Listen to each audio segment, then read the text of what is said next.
Going live currently. We're live. Healthy Zion. Just give it to me. Yiddish, sure. English, Yiddish. English. Why were you looking for me? Why not? Why not? Hold on a second. Why is it not coming up? Yeah. If yeah, I'll just get in front of the camera. Come give us here. Oh, yeah, that's only we got one. Hold on a second.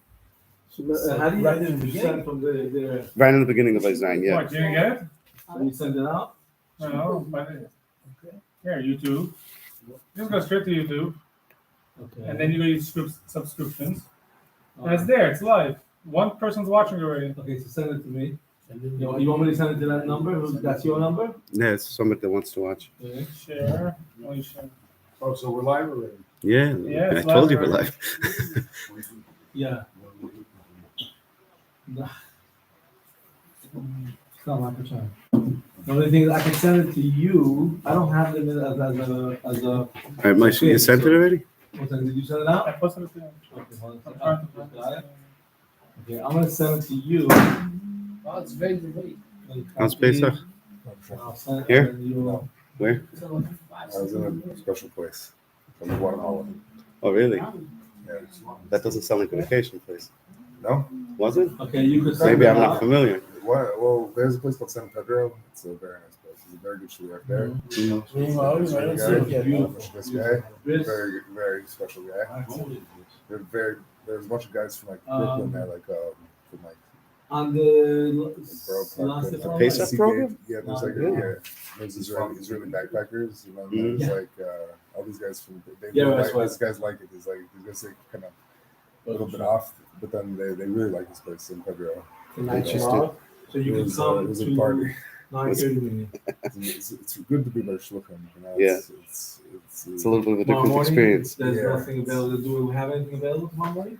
Not that I know. especially shluchim in the middle of 6:30 nowhere. taking, you know, 7 it's like taking, it's 7 a big lake. What do you down How many there? Lubavitchers were there? There are a few, not too many. Like, besides the rabbi, there's One second, one who's 745? family, and then another guy in his family. Who's 745? Who's 7:40? Oh, we have a You put it on? Besides Yeah, my wife. Harry Dobbins, Yeah, there's not so many Lubavitchers, but there were a lot of guys from like Borough Park. Paris, and, Dobbins, Yeah, but they weren't like, they were Oh, some of them no, were no, considered, no but maybe a sound? little bit like not like. Okay, 7:45. Yeah. I'm all with you. Okay, bye. Beautiful. But considered. What's Then the there were story? like the other guys that were like a little bit it's off live, the no bed, more but, shit, like, it's live. He's waiting for you to sit your. Coming for down. Pesach. yeah. For the Okay. same. All right, beautiful. We're ready to start? Setting link right now. Oh, wow. Second. The one person wants to join. Visiting moving. Okay, sit, start. He says it wasn't posted yet. It's posted, I'm not gonna sleep that long. Okay. Go. Okay, It's gonna so- happen now. First of all, welcome back, everybody. Those who left for Pesach and those who were here for Pesach. We're holding in the Maimah, we're holding on page Kuf Daled, Sif Zayin, page Kuf Daled in the print that's in the Chalakim. And if you have it, Lefi Chotzei Hashana, what page is it in the other print? The next page. Sif Zayin. Kuf Lamed Beis. So, or Kuf Lamed Beis. Okay, so we learned before Pesach a complete Indian really in this Maimah, which is the Rebbe at first attempts to translate, to explain the Medrash of Kulu Mischalfin or Malkaloi Mischalif. He tries to explain the choice of the wise person and the king, and likewise the choice of the Yidd and the Eibishter. The Rebbe tries to explain it al pi seichel, rationally, logically speaking, that the person and the Yid chooses to serve the Eibishter and only the Eibishter, mitzat seichel. But ultimately, in Eis Vav, the Rebbe rejects that, and he says this can't be the meaning of the Medrash, because the Medrash is coming to explain the pasuk Chelke Avaya Amra Nafshi, so it's a choice of the neshama. So even though we went through many madregas that a person could go through in Avodas Hashem, in dedicating himself and his life to the Eibishter, mitzat seichel, one level after another level, but that's not the meaning of this Medrash, and that's not the ultimate madrega that a Yid can attain. And instead, we're talking about a choice that the nefesh makes. So now, just like we understood several different madregas in the choice that you can make according to seichel, now the Rebbe has to explain to us the choice that the neshama makes. The choice that the neshama makes, what is the neshama choosing Are there lower madrigas and higher madrigas? And what is it that we say that he's a pikeach? That even in the neshama there's a vart of pikchis, that there's a less good choice and a better choice. However, there's one more nakud that Deb explained, which is that the neshama influences and affects the seichel. That this choice that the neshama makes in the Eibishter to serve only the Eibishter, it actually influences it. It's drawn down to and reaches down to the seichel, and it influences the seichel. This nakuda, we're going to just talk about it at this point in the Maimon. We'll talk about it just for another 2 lines, and then the Rebbe is going to move on. Is going to go back to discuss the aved of the neshama. We'll only get back to it much later. So let's discuss this topic over here of that the neshama influences the seichel. That's what the Rebbe starts a zayin with. V'ula yesh lo hesiv. The Rebbe says perhaps we can add. In other words, the Rebbe is adding his own chiddush over here. Through this, that the choice of the neshama in the Eibishter, which is higher than seichel, which is beyond seichel, is actually drawn down and it influences seichel. In other words, it's not mevatel seichel. It doesn't override seichel. It doesn't overrule seichel. Rather, it influences and convinces seichel to also choose that way. So through this, that the neshama does this, it obtains a higher madrega, it's elevated to a higher place than it is on its own. The Rebbe says, V'yuvan zeh will understand this, because there's a lot really to understand in this statement that the Rebbe says. Yes, the Rebbe is of Ula yesh lahesif, and the Rebbe finishes it with a V'yuvan zeh, so it's a big statement over here. Because what we're saying over here is you have the neshama, and you have seichel. What's higher? We all understand that the neshama is higher than seichel. And yet we're saying because the neshama helps out seichel, now the neshama goes higher. Doesn't make any sense, Bepastus. In any relationship, in any interaction that you have with something or with somebody, so there could be 2 ways that the relationship, that the interaction could go. Either they're above you. Yeah, it could be a business interaction. You're doing business with a company much larger than yourself. And by your business with them, so now you're entering into a higher league. So your business goes up, and then you could also boast, we count this major company as our customer, and you learn how to service a much greater company. So because you're dealing with a company that's a league above your own company, so your company gets lifted up. Or you could have a scenario where you're dealing with a company that's lower than you. It's a smaller company than you. It's a small sale. Doesn't help you in any way. You make money off the deal, but it doesn't elevate you in any way, shape, or form. The same thing in personal relationships that you have with friends or other people that you meet. You have people who can teach you, so through your relationship with them, you become elevated, or you have people who you teach. If you're teaching them, so the pastors, you're not elevated through your relationship with them. What is the meaning of what the Rebbe says over here? That by the neshama helping out seichel, the neshama is somehow elevated. Seichel causes the neshama to be elevated. That can't be the explanation, because seichel is much lower than the neshama. So what then is the explanation? And this the Rebbe will get back to much later. And in order to explain this, the Rebbe first delves in great detail into this aved of the neshama. The Medrash says that chelki havaya amra nafshi, that the neshama chooses to serve the Eibishter, and only the Eibishter. The Rebbe is going to go into great detail in Zion and in Ches, perhaps even beyond that, to describe this aveda of the neshama. So let's start with that. V'yuvan zeh. The Hektem HaMavur B'Siddur. The Rebbe introduces another beautiful mashal to this Maimer. By first discussing what it says in the Siddur, it says in the Siddur im Dach, the Alter Rebbe's Ma'amorim, Dibra Maskal Avodim Inu Lefayre B'Mitzrayim, in the Maimer Avodim Inu Lefayre B'Mitzrayim, B'inin HaHashpah, Hanimsheches Lo Eivri Ritzeinei, regarding the Hashpah that the Eibishter grants, that the Eibishter gives to those who go against the Eibishter's will. And he says in the Siddur over there, Shehirak B'derech Agav, Command Shadi Basar Kasper. There's 2 types of hashpahs that the Eibishter gives in the world. One category of hashpah is hashpah b'ritzeinei, and another hashpah is not b'ritzeinei. It's b'derech agav. It's in a by-the-way way. Now the Rebbe gives a mashal for this as follows: Shu b'dugmas melech she'isas udo mishte b'shvil hasarim hagdelim v'avadim hachashuvim. For example, the analogy for this would be a king who makes a feast and a meal for his great ministers, and for his prominent servants. And the king spends a tremendous amount of money to pay for this feast, to have it put together and to serve it. And they sit by the meal and they have their feast. But what happens to the leftovers of the meal? The king and his ministers, they're done. But then you have the leftovers of Shalasoda, of the meal. So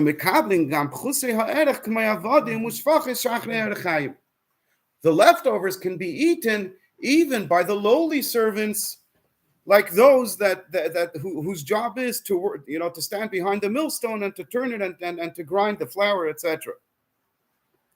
The ad, and even more so, shagam haklavim, even the dogs, they also eat the bones that are discarded and thrown off the table. So we have over here an interesting scenario. The king made the feast why, and he spent all of his money why. He wasn't thinking about the avodim pshutim. He wasn't thinking about the simple servants. They weren't invited to the feast. That's not who the king was thinking about. He didn't intend to give them anything, and certainly he didn't intend to serve anything and to have the dogs take any part in the feast. Certainly the king had no intention. He didn't have them in mind at all. He didn't want to give them anything. This that they do get the leftovers, which even the leftovers of a king's feast is a tremendous amount. It's in a by the way, because he made a feast for his ministers and for his important servants. So b'derech agav, in a by the way, the simple servants and even the dogs get to eat and to enjoy it. This is the mashal that the Alter Rebbe gives for hashpa b'derech agav, for a situation where somebody gets something, but not because you meant to give it to him. You give something to somebody, but you didn't intend at all to give it to him. And so too it is in the nimshal. When we're talking about the hashpa of the Eibishter to the world, this hashpa that the Eibishter gives to those who go against the Eibishter's will, it's not an intentional, purposeful hashpa that the Eibishter gives them, but rather it's in a by the way, automatic. It happened to be as a result of something else. Like somebody who throws something behind his shoulder without even paying attention to it's going to go. He had no intention to give it to anybody in particular. As it's explained in great detail in the Maimer of the Alter Rebbe. Shleimer says the Rebbe is going to teach us a new depth in this mashal. This that the Alter Rebbe brings two examples. Two cases, two situations of people or things that the hashpa can be given to them in a by the way. The enam yeshvim b'shulchan hamelchim, they are not invited to sit at the king's table, which these are avodim ushvachis. That's avodim ushvachis, the slaves, the servants, and the maidservants. That's the first category. Uklavim and the dogs, which is the second category. In people who get the hashpa from the king unintentionally. And then two examples of people who get the hashpa from the king sitting at the table and the king intends to give them the hashpa, which are sarim gedolim v'avadim chashuvim, the great ministers and the prominent servants, who behesam l'dalet dargis b'hanimshul. The Alter Rebbe wasn't just giving us extra words. Everybody knows when you learn Chassidus, you have to pay attention to each word. The Rebbe didn't put in extra words just so that in case we missed it the first time, we'll get it the second time. Each word is very exact. And all of these four details correspond to a madrege in the nimshol, in other words, in the creations of the Eibishter, to whom the Eibishter gives the hashpa and who serve the Eibishter. And that explains each one. Shadarga hachitachtena. The very lowest madrega, hema klavim, are the dogs. They don't serve the king at all, whatsoever. What do they want? So what is their life all about? That they should be given gashmias, the physical pleasures of life. Elevated concepts and ideas such as serving a king, high culture, and matters of thought. This doesn't concern them. They just want gashmias, physical pleasures, and they want it more and more. Like it says in the pasuk, "Haklavim azei nefesh," the dogs are of intense desire. I'm teaching it based on the first one on the pasuk over there. The dogs are of intense desire. La yedu sava. They don't know any satiation. They are never satisfied. Dogs want more and more. Have, like it's explained in other places, that the reason that a dog barks is because it's lashon have, give me the haliteni yidd. What's so we described the behavior of the dog, but what's the psyche of the dog? What's his psychological profile? So he says like this: we can connect this. In other words, we can connect his behavior to the explanation that what is a dog?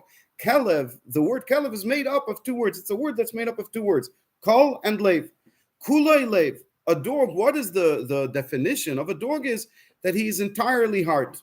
You see this begashmis pashat also. Dogs are they jump either in anger or in satisfaction, but they express a tremendous amount of emotion. So the teva ha'adam b'toldasei, the nature of a person, the way he was created, the way the Eibishter created him, the teva yitzirasei, and simply by his nature of the way he was formed, shahamayach shalit alalev, that the mind rules over the heart. A person in his natural state, when he's born, before he gets used to chas v'sholom bad habits, and trains himself to give into himself in various different taivas, and before he's influenced, by different flaws, by different bad situations that he gets involved in life, etc., etc. A person in his natural state is moyach shalit alalev, that the mind rules over the heart. In other words, that what is his primary decision maker during his day and during his life? He thinks about everything rationally. What makes sense, that's what he does. If it doesn't make sense, no matter how enticing it is to the heart, he doesn't do it, because the mind is always in control. That is the natural state of a person. This is just as an aside. I think that this idea that's explained in other places is a very powerful idea, because by many of us who we find ourselves in the situation where the heart, it does actually rule the mind. So and we're told that we have to change our ways, and we do it by utilizing our seichel, the nefesh lekis, the chamakim mishkanas, and the moach shebereish, and by our learning. So we could think that it's a lost battle, because all of our memories and our experiences are of the heart being more powerful than the mind. And just the knowledge that it's actually not a given. It doesn't have to be that way. We're not fighting the impossible. We're merely trying to restore things to their natural state is actually something that's encouraging. It could give us a boost as we try to actually go and succeed in this in some measure. Everything is ma'at garashenu, one step after another, in bringing ourselves to a situation where it's actually the me'ach salat alalev, maybe for 1 minute a week, and then for 1 minute a day, and then for more and more of our life. However, a person who became, descended to such a depraved level that he is now called, that he's in the situation of a dog, he's in the matzav of a dog, he's in the complete opposite extreme, and not the opposite extreme of a big tzaddik. He's the opposite extreme of the natural state of how a person is born. It's not only, the word isn't only that he finds himself in a situation where the heart rules over the mind. Even beyond that, he has no more mind. He completely retired. He sent his mind into retirement. Done with it. We're not interested in you. He is entirely now a matter of heart. And therefore, and therefore his entire interest throughout his entire life is only to satisfy the desires of his heart. And that's the very lowest level that a person can find himself in. And what's the next madrega up? The lowly servants, which in the mashal of the Alter Rebbe, these are the servants and the maidservants who work the mills. They're not like the dogs. The dogs, we started off saying that what? These people, however, they do serve the king. So if they do serve the king, then what's wrong? Why do we call them avodim pchusim and they're not even invited to the king's table? Their service of the king to the king is only because they are compelled to do it by an external force, out of fear that they'll be punished, corporal punishment. They will be punished, and therefore they do something which is something which is completely contrary to what their will and their desire is. Because a eved, a slave, a servant at this level at least, where is he? What does he want? He'd rather just be free of any obligation, of any service, of anything to his master. So what's really the problem over here? What and why in the mashal are they called avadim achutzim she'achar harechayim? Because we described a person who only serves the Eibishter because he is forced to. In other words, he doesn't bring any of his talents, any of his skills, any of his passions, anything of himself, anything of his heart. He's not bringing to the king. He's serving the king merely in deed, in action. There's a zero amount. There is no amount of his heart, of his mind, of his skills, of his passion that he's bringing to the king. It's an external force entirely that's driving his service to the king. Fear of punishment. And this can be compared with pashtus to a servant who serves who runs the mill. They choose. We're not talking about somebody who necessarily is incapable of a higher service. If we picture the person as a whole person has many skills and talents, but instead, what do? They don't bring any of their talents to the king. They don't serve him in any way. They don't study him. They don't try to understand him. They don't try to come close to him with any of their internal capabilities, their song, their writing, their praises, or anything like that. All they do is just in deed, in action. They turn the wheel. They move the millstone. Just merely an external expression of service of the king, merely in action. Similar to this person who serves the Eibishter without any inner chayas, any inner ratzon or cheshek whatsoever.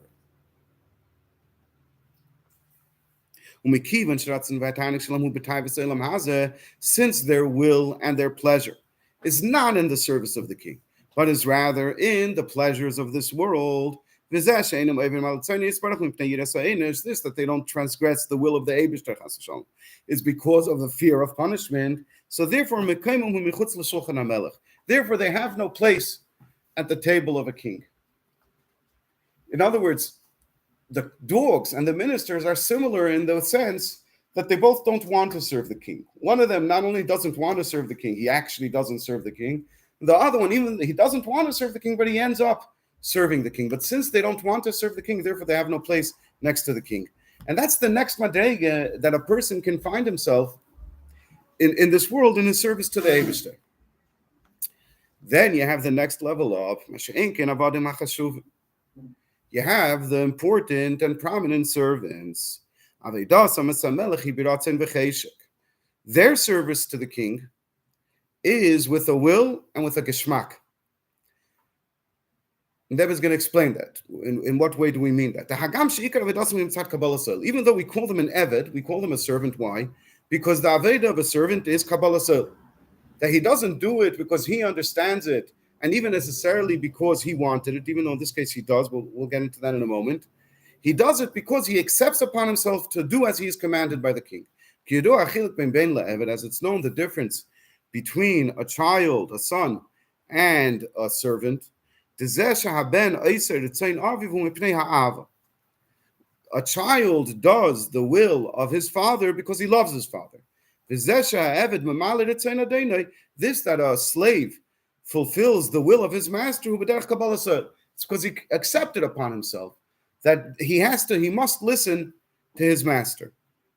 So what then does the Rebbe mean when he says that these avodim chashuvim do serve the king beratzin v'cheshek? Nevertheless, this kabbalas oil that they accept upon themselves to serve the king is with a will and a desire. They want to accept upon themselves the oil malchus shemayim. In other words, like we'll soon see in the next madrega, you can have a situation where somebody serves the Eibishter because he feels in his heart the holiness of the Eibishter. And he feels in his heart a love to the Eibishter. It's not the greatness of the Eibishter. It's not whatever it is. But he has, just like we react to music that we hear or to a good meal or to other things that we see in this world, a nice vacation, etc. So we react to it. We get a feeling in our heart that we should feel. Our body reacts to it. and we become full of, energy about it.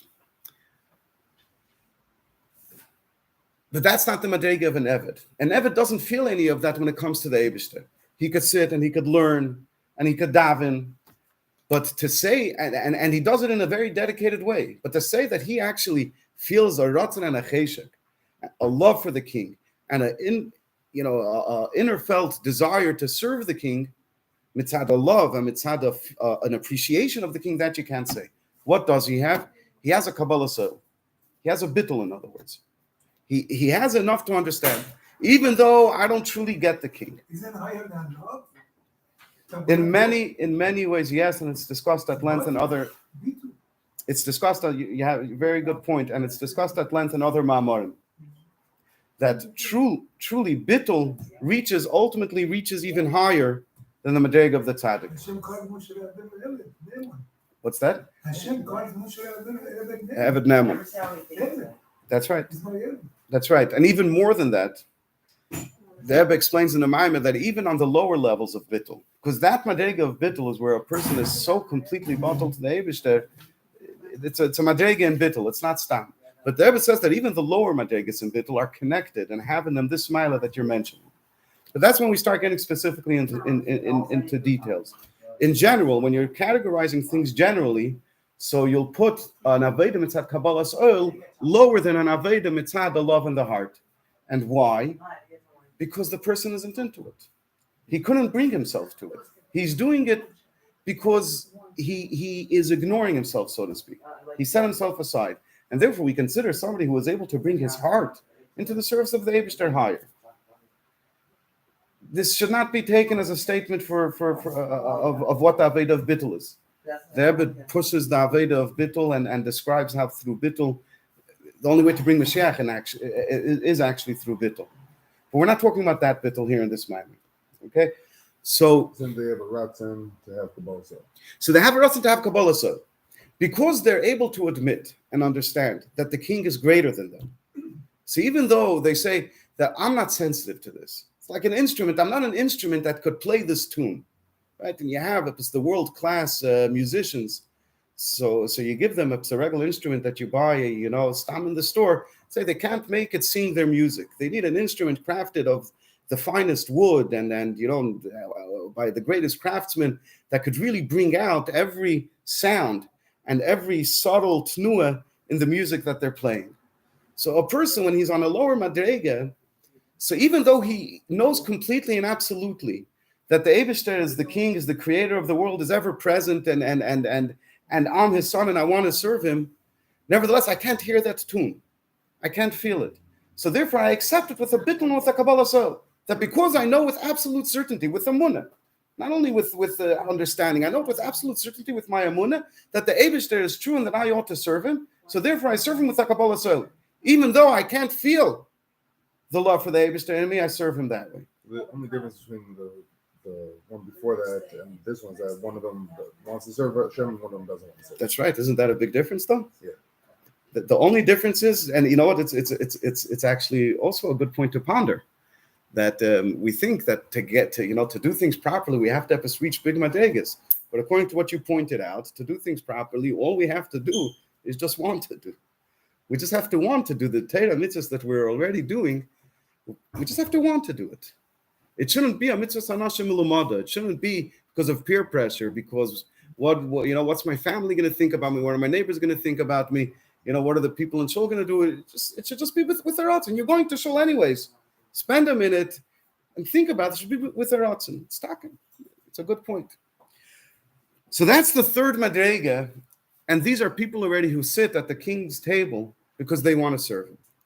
The fourth madrega.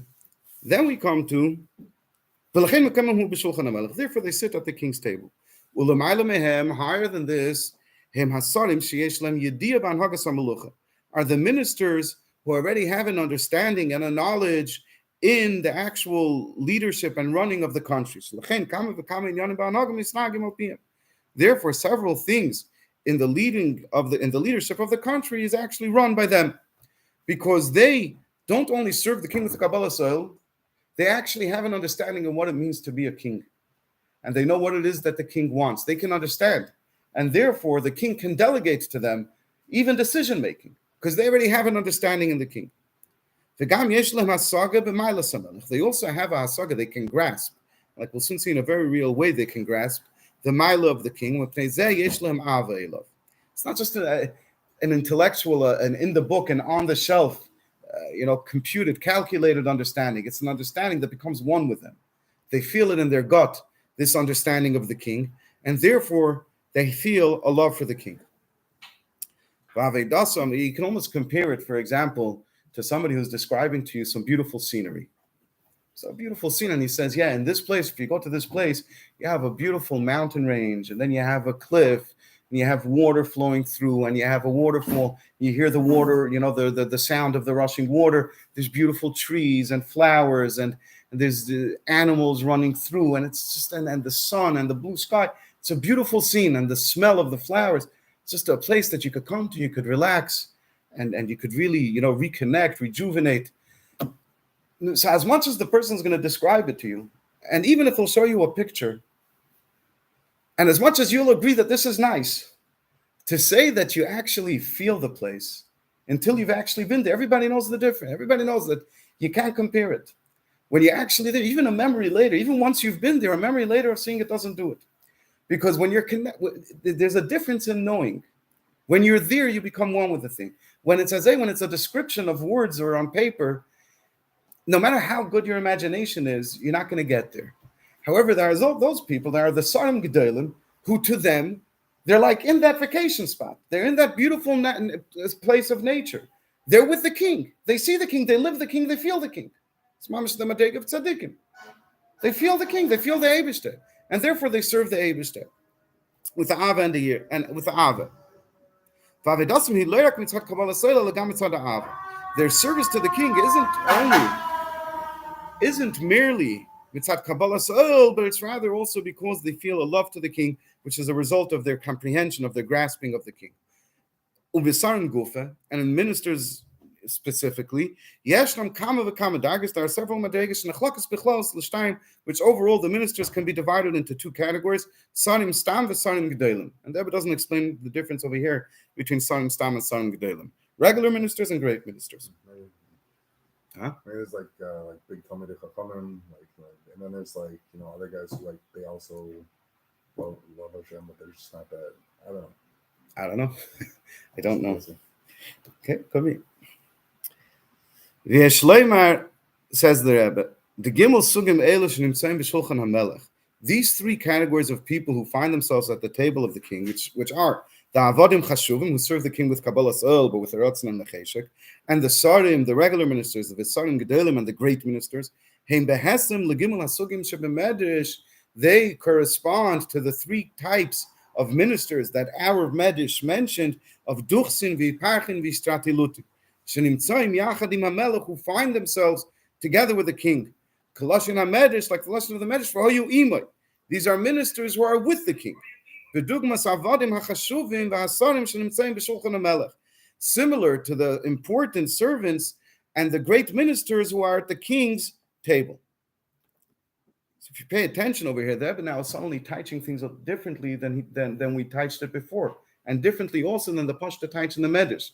The Pashta teach in the Medish, what's the nimshal of the Sar? In the nimshal, they're what? They're the opposite. They're not people who are close to the Eibishter. It's the opposite of the Eibishter. Over here, the Rebbe is teaching it, like we'll see in a moment, that we're actually talking about people who are imay. Show you there was back on the word imay. They are with the king. They are one amongst the servants of the king, not chas v'shalom meaning of avodah zarah.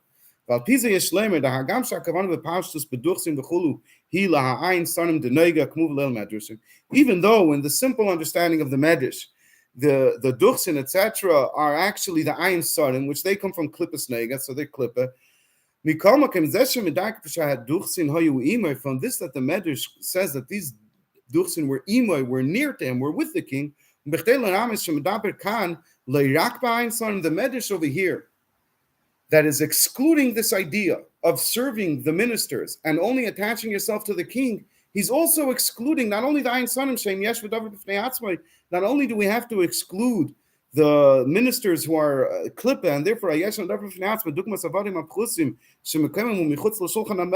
similar to the lowly servants who are away from the king's table.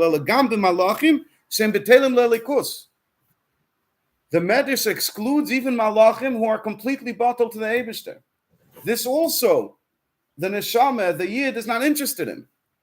Ulamayla yeser, even beyond that, the Sfiris Tatzilus, even beyond malachim. Even if we're going to talk about Sfiris Tatzilus, which over there not only are they bottled to Elikus, but sheiu v'chayui v'gamui chad. The Eibishter and the Zayris and the Kalim of Atzilus are all one. He's absolutely miyuchad with them. Shem Tomidim HaMelech, they are always imoy, im HaMelech. Nevertheless, the Pikeach doesn't choose them, doesn't want Madregas and Kedusha, wants the Eibishter himself. I was saying all those Sugimo people that are at the king's table are also hinting at these high levels of Elikus, and saying not to choose those things. That's right, exactly. That a Yid understands that even Kedusha, even Elikus, is not what he should want. In other words, it's holiness, and the Yid has to do with them, and works with them, and gets and there's a lot what to say about the Atzilus and the Malachim, right? However, what does the Yid ultimately want? Does the Yid say that I want to experience the Eir of Atzilus, or does the Yid say I want the Eibishter and the Eibishter alone? We'll see weiter. That's what they were saying over here.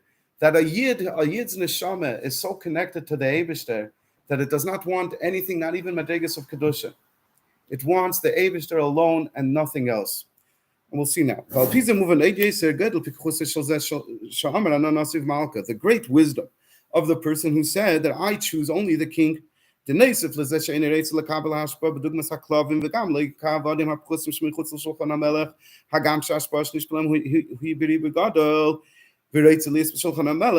to what we discussed already at great length earlier in the mind, that that this pikech doesn't want to be like the dogs, and he doesn't want to be like the avadim apchusim. In other words, he doesn't want to serve avodah zarah. He doesn't want to be connected. What do we mean when we say he wants to connect to the king? He doesn't want the king's ministers, even though the king appointed them and they're serving the king. He doesn't want them. Not malachim, not even Sfiris Atzilus, Ulamayla yeser. And not even those madregas which are higher than Atzilus. Even in that he doesn't want. Ella b'hamelech, one thing and one thing alone. The Yid wants the king, he wants the Eibishter, and that's it. Anon Nosiv Malka. Uketeres of Baal Shem Tov, as the Torah of the Baal Shem Tov, how you do it, the famous Torah of the Baal Shem Tov, Al Pasuk. So Pasuk in Tehillim, Tefillah La'anichi Yatov, Lifnei Hashem Yishpech Sichei. The title of this Pasuk is that this is a tefillah, this is a prayer that a poor person says when he is wrapped up in his tzaris, and he pours out his heart before Hashem. And the Pasuk teaches, so this is what he requests. Continues until him the capital continues his requests. However, the Baal Shem Tov teaches, she'ene mivakesh shum davar. Tefillah lani chiyatov. What is the tefillah of the ani? Chiyatov, when he's wrapped in his davening, not in his tzaris, and he's asking for something. When he's wrapped in his talis and in his davening, and he's davening to Hashem. So what does he ask for? He doesn't ask for anything. All he wants is that he should be able to stand before the Eibishter and serve the Eibishter. That's all he wants. Doesn't want anything, not gashmistic needs, not ruchniistic needs, only to serve the Eibishter. And for this already, one must have a tremendous amount of pickles. And the Rebbe gives a marshal for this. For example, like a physical king of flesh and blood. The way that in order to enter the small room, a kitan is like a small chamber, a small room where the king where the king is, and you can meet him and sit with him and see him. If anybody ever visited a palace, when we were encamped in Yeshivas Kites in Europe, so they took us to the palace in Versailles. If you've seen pictures of palaces, palace is immense, and there's chambers and halls and rooms and different sections, and in order to get to the innermost intimate room where the king actually is, where you can actually meet the king in person, So first, you have to go through several chambers. In each one of these chambers, there's a tremendous amount of treasure. And there are those people, when they see the beautiful treasure that is found in the external chambers, we're not talking about over here simple people who have no appreciation for art, for design, for style. We're talking about refined people who can appreciate good craftsmanship, good workmanship, the talent, the skill that the diamond setter had to have to be able to set the diamond in this beautiful setting, balancing the need to hold the diamond securely versus showing the full beauty and sparkle of the diamond and surrounding it with beautiful designs. The person can understand this. He can appreciate it. And as he walks through it, and most people, they get delayed over there. They remain over there. Why? Because in every square inch, if you take a square foot of the king's palace, in 1 square foot, there's more exquisite design and workmanship than you have up in several square blocks of a street. In 1 square inch, the way the tiles are laid, the images that are depicted, the carved ceilings, the beams, the gilded carvings in the walls, never mind the art that's displayed on the wall. It's beyond, it's something that just captures a person who has appreciation for this will be trapped by it, will be stuck. And by the time he finishes appreciating and being mesmerized by all of this beauty, it's already too late to see the king. And there are those who don't get stuck at the first chamber, but as they're moving from one chamber to another chamber and seeing even more exquisite and of a higher quality treasures, so now they get stuck there. The Dafka is somebody who has a tremendous amount of wisdom. He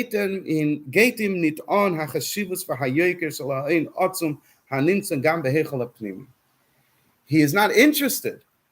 He has no desire. It's of no consequence, of no meaning to him. Not even the greatest beauty and arts and craftsmanship. Doesn't care for it whatsoever. Why? Because he's a Chacham Gadol. And he understands that none of this compares to the king. Even though the king, what's he going to see? If he walks away, he's going to be able to talk about, I saw rooms, hundreds of square feet, thousands of square feet, in dimensions, and you couldn't find a square inch that wasn't designed, that thought wasn't put into it. And he could write books about it. The king, he's coming into a small private room where the king is, and what's he already going to say to the king? He's going to start giving drashas, he's going to speak his chachmas, he's going to stand in front of the king with the bittul for a minute or two, and he's going to go out. But he saw the king. It's not going to be much to talk about, but he saw the king. And this is a Chacham Gadol understands that moment of seeing the king is greater than all of the art in the world, really. His only desire and will is to go into the small room where the king is found, to see the face of the king. And this is the Aveda of the Yidd, who's not interested in any of the madregas. I mean, if we had more time, we could talk about madregas. They're very high things, these madregas, and the Yidd is not interested in any of it. It's holiness. He's not interested in it. It's part of Torah. It's part of serving the Eibush. So certainly he does it. Chas v'shalom, not to be mezalzel in it, but to say that this is what he wants, that his life would be all set, all good. He's fine if he could just get a gilui of atzilus. Now I'm good, I'm happy, this is what I lived for, it was all worth it. Bichlal not. He wants the Eibush. If he doesn't see the Eibush, then the whole thing was for nothing. Even not a gilui of atzilus, even not a gilui of higher than atzilus. And that's how the neshama serves the Eibush. And next year, Mitzvah Hashem, we'll see an even higher explanation in this. Usually the Chacham Gadol is not in that intellectual